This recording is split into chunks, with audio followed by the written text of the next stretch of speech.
بسم الله والصلاة والسلام على سيدنا محمد عليه أفضل الصلاة والسلام. اللهم صل وسلم وبارك عليك يا حبيبي يا رسول الله. ازيك وأحلى اخوات وأحلى متابعين في الدنيا. شكرا على كل اخواتي المحترمين اللي دايما مشرفيني ومنوريني، ما نحرمش منكم أبدا يا رب. وجودكم على راسي ودايما مشرفيني ومنوريني. يلا بينا ندعي لبعض الأول وبعدين نشوف هنخش الفيديو بتاعنا اللي كله نشاط وحيوية النهاردة إن شاء الله، ونقول ربنا يرحم أمواتنا وأموات المسلمين ويشفي كل مريض ويرزق كل مشتاق بالذرية الصالحة وفك كرب كل مكروب ويصلح حالنا وحالكم اللهم آمين يا رب العالمين. هنا معانا البودرة من لاستر دي، اقسم بالله يا جماعة تحفة تحفة. كنت جايباها من قناة ام لوجي على اليوتيوب، برضو كانت لقوها صديقة معايا بجد بتبيع المنتجات دي برضو تحفة بجد. وكنت جايبة اوكسي عادي، وجبت الغسالة القرشانة القروبة الحلوة العسل دي اللي بتنقذني في كل المواقف وفي كل المناسبات والاعياد والمواسم. حطيت حبة من البودرة دي. انا عايزة اقول لكم ان هي مبيض بس زي الكلور، يعني ممكن لو حطيتها على الهدوم الملونة او وقعت بتلطع زي الكلور بالظبط. فانا بحطها تدوب كده في الغسالة دي وفي الغسالة اوتوماتيك ما بحطهاش الا مع الابيض بس. تمام.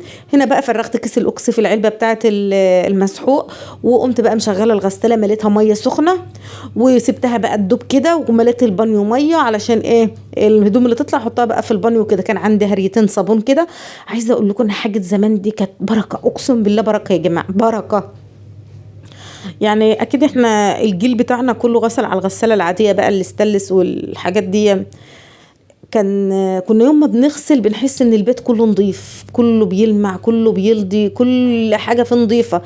فوط بتتغسل، فرش سرير بيتغسل. احنا كنا بنغسل كل اسبوع، مش انا اقول لكم ان احنا كنا بنغسل كل يوم، احنا كنا بنغسل كل اسبوع. يعني احنا الجمعه كان مثلا امي بتغسل مثلا جمعه ومرات عمي بتغسل في نص الاسبوع، فاهمين؟ احنا كنا عيله، فكانوا كل واحده بتغسل يوم، يعني مش كل غسيل البيت مره واحده، لا مثلا امي في وعيالها في يوم وفرشهم، ومرات عمي بعيالها بفرشهم يوم. تمام. ويوم بقى لما كنا بقى نلم فرش الكنب بتاع العيله والكلام ده كله، الله كانت احلى ايام. كنت اقوم بقى من الساعه 7 الصبح يوم الجمعه الاقي ست مجهزه لي العده، او والله العظيم.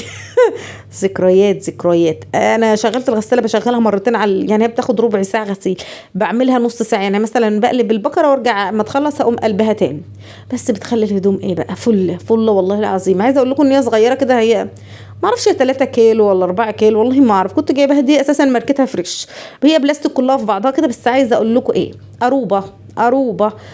المهم اشيل ده واحط ده. مسكت الهدوم قسمتها، شلت كل الفتح لوحده والملون لوحده، ومسكت البناطيل الجينز حطيتها في الغساله الاوتوماتيك زي ما انتم شايفين كده.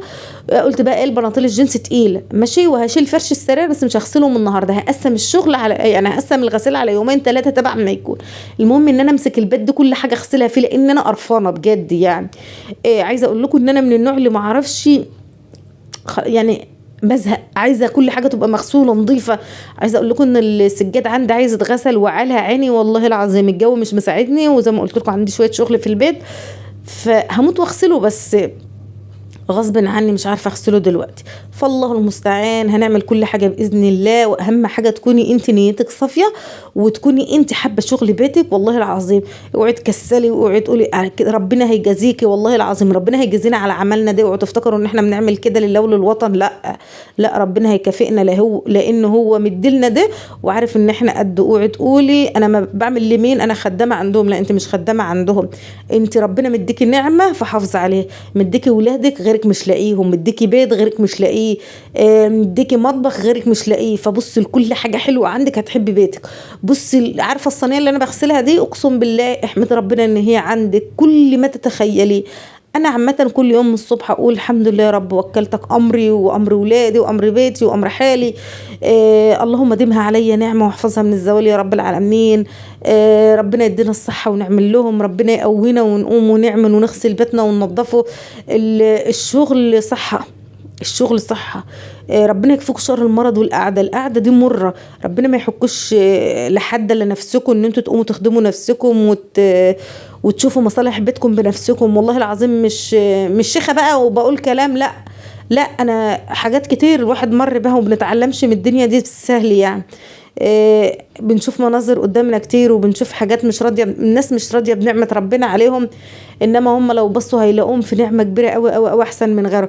مش الفقر مش عيب، بس ان انت عندك بيتك دي نعمة كبيرة، انت مش فقيرة لو عندك بيت وقادرة ان انت تشتغلي وتعملي. ده مش فقر يا جماعة والله العظيم. الفقير هو اللي تعبان، تعبان مش قادر يخدم نفسه.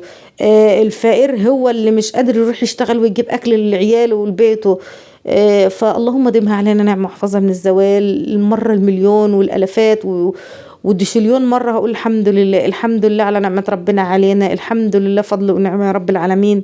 هنا زي ما انتم شايفين بقى غسلت المواعين وانا واقفة معاكم. مفيش مواعين، ده هم شوية كوبايات يعني حاجة بالليل كده يعني، كوبايات بلاستيكية كان فيها فاكهة مش عارفة ايه، الجردل الصغنن ده بحط فيه بواقي الاكل يعني عشان اخدها للطيور وكده. حتة السلكة بقى مسكتها اغسل الحوض وانضفه واغسل اعزكم الله العلبة اللي بحط فيها كيس كده واحط فيها الزبالة وانا واقفة هفضها دلوقتي.